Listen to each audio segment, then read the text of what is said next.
Belanda dan Goa Jepang Bandung, keduanya memang disebut-sebut memiliki kisah seram hingga mitos yang tak jauh berbeda, yaitu dilarang menyebut kata lada. Di mana jika menyebut kata lada saat memasuki Goa Belanda, seseorang tersebut akan menerima kesialan hingga berujung pada kerasukan, lantaran dianggap kurang menghormati salah satu leluhur di wilayah tersebut yang diyakini namanya begitu disakralkan.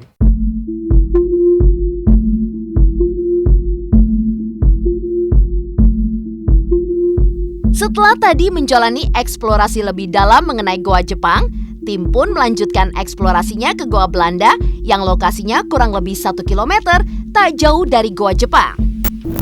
Oke pemirsa, setelah dari Goa Jepang, sekarang perjalanan berikutnya itu Goa Belanda. Katanya dari Goa Jepang ini untuk mencapai Goa Belanda jaraknya sekitar 1 km. Sebenarnya terasa capek, cuma karena pemandangannya juga indah, jadi capeknya nggak terlalu berasa gitu. Sebenarnya di sini masih banyak goa-goa lain, cuma kebanyakan buntu dan kecil, nggak terlalu sebesar Goa Jepang dan Goa Belanda, bisa. Oke pemirsa, sekarang sepertinya sudah dekat dengan lokasi dari Goa Belanda ya. Lumayan capek sih pemirsa, sekitar 1 kilo tadi dari sana perjalanannya. Oke pemirsa, sekarang saya sudah berada di Goa Belanda. Kalau ini ruangan apa Pak ya? Jadi ini dari awal ya, sejarahnya Goa Belanda ini dibikin tahun 1906. Dulu ini fungsi utamanya buat saluran air. Nah ini fungsi utamanya buat saluran air untuk PLTA, pembangkit listrik tenaga air dulu pertamanya. Ini panjang 144 meter ya. 144 meter. Ini rel apa Pak ya kalau saya lihat di sini? Oh buat troli. Ya. Oke. Senjata. Oke, berarti kita ke kanan dulu pertama ini ya. Ini diperluas tahun 1918, dijadikan bunker sama pusat telekomunikasi radio Asia Belanda ya. Radio Oh militer. ini tempat ini? Ya, ntar ada ruangan radionya sebelah sana. Oke. Itu nembus ke lorong kedua.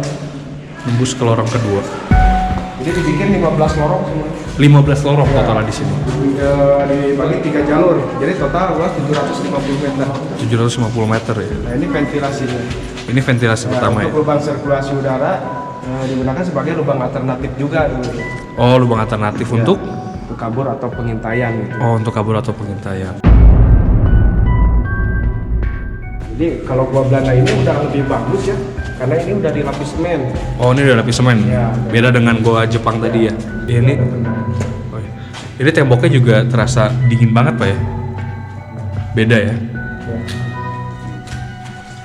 Ini di atas ini ada pelataran radio untuk penyimpanan barang gitu. Oh, ini untuk penyimpanan barang. Ya senjata gitu. Ada ruangan. Nah, ini fungsinya untuk ruang interogasi gitu. Ini ruang interogasi. Boleh kita masuk Pak? Boleh. Atau ruang penyiksaan gitu. Oh, ini justru untuk ruang penyiksaan. Ya. Jadi bangsa kita bangsa Indonesia ya mata-mata tertangkap untuk pembunuhan itu dimasukin di sini.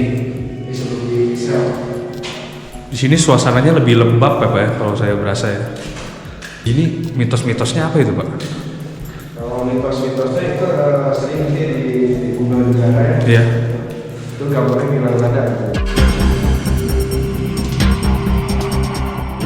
Oh di sini. Ya di sekitar Madura.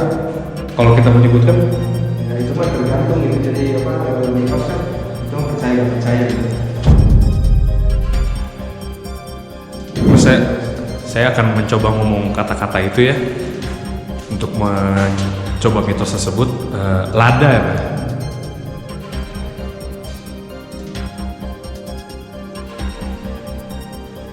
Coba sekali lagi saya ucapkan ya. Lada memang tidak berasa apa-apa sebenarnya ya.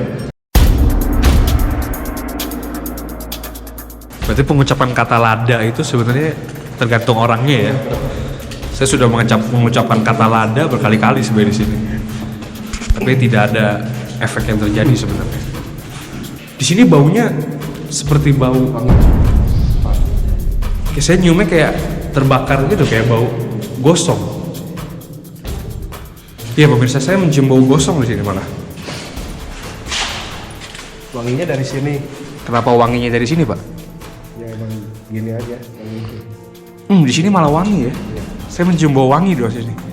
Sebelumnya saya merasa bau gosong, di sini saya mencium bau wangi. Kita boleh masuk, Pak? Boleh. Boleh. Tapi di sini ada agak kecil tempatnya.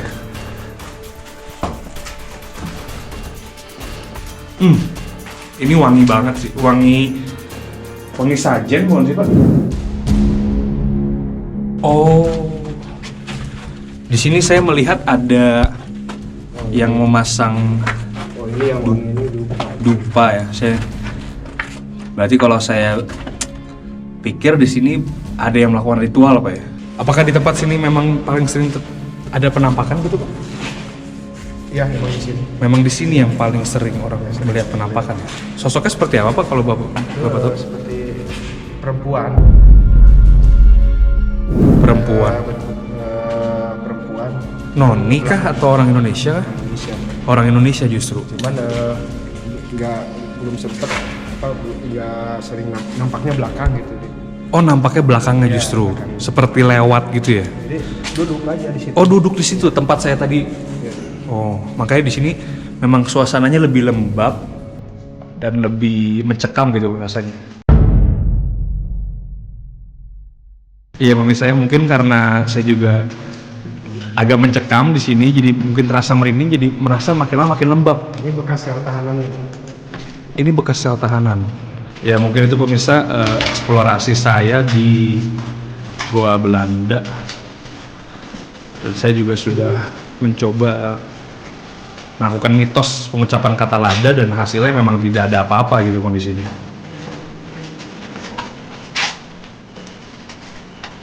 Beda sekali, Pak ya? Apa? Udaranya ya.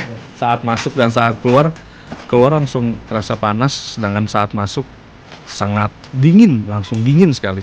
Dari luar memang terlihat kecil gitu ya lubangnya, tapi saat masuk panjang sekali dalamnya.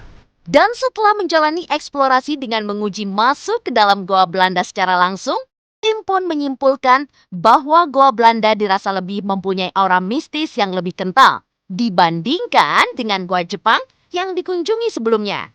Bahkan saat berkeliling mengitari lorong demi lorong, tim pun sempat merasakan bau-bau yang muncul secara tiba-tiba. Seperti bau gosong hingga wewangian dupa yang ternyata memang sengaja diletakkan oleh seseorang untuk menjalani sebuah ritual. Bahkan tidak hanya bau gosong yang menyengat, tim pun sempat merasakan bulu kuduk bergidik ketika memasuki lorong yang begitu dingin dan lembab, di mana dulunya sebagai tempat tahanan pribumi tanah air yang disekap dan dibunuh oleh penjajah Belanda.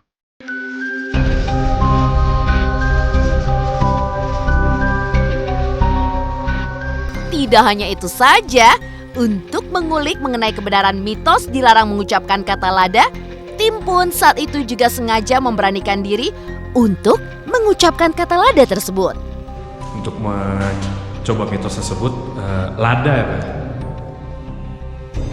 Meski awalnya sempat takut, namun salah satu dari tim pun dengan lantang mengucapkan kata lada yang rupanya memang tidak terjadi hal-hal yang aneh dan mistis seperti mitos yang telah beredar.